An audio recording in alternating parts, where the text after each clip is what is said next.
ছুরা আল-আনফাল, যুদ্ধ, ঐক্য ও ন্যায় বিচারের শিক্ষা।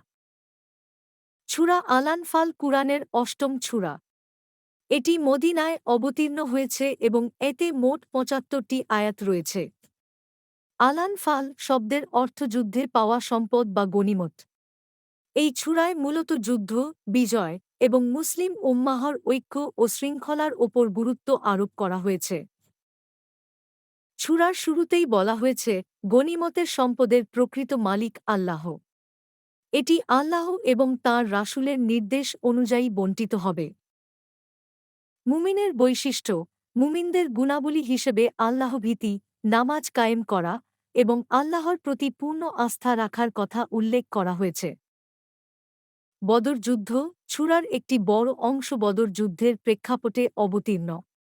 এতে বদর যুদ্ধে মুসলমানদের বিজয়ের পেছনের কারণ এবং আল্লাহর বিশেষ সাহায্যের বর্ণনা দেওয়া হয়েছে।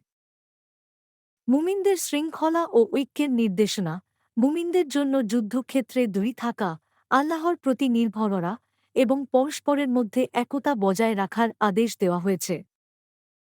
অবিশ্বাসীদের শাস্তি, অবিশ্বাসীদের বিরুদ্ধে আল্লাহর শাস্তি এবং তাদের অমঙ্গলজনক পরিণতি সম্পর্কে সতর্ক করা হয়েছে।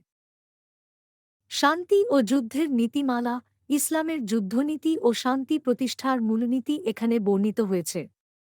যুদ্ধে পাওয়া সম্পদের ন্যায়সঙ্গত বণ্টন এবং যুদ্ধবন্দীদের প্রতি সদয় আচরণের নির্দেশ দেওয়া হয়েছে।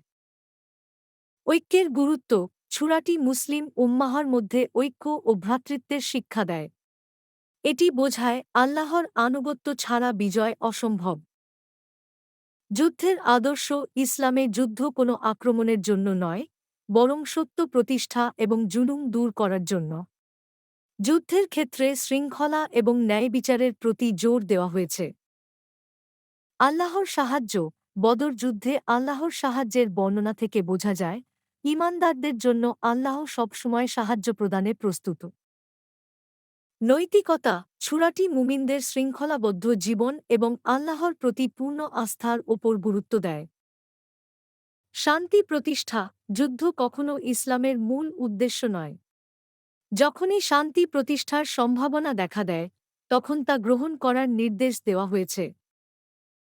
ছুরা আল-আনফাল মুসলিমদের জন্য একটি গুরুত্বপূর্ণ নির্দেশিকা যা যুদ্ধ, শৃঙ্খলা এবং সমাজের ন্যায়বিচার প্রতিষ্ঠার বিষয়ে নির্দেশনা প্রদান করে।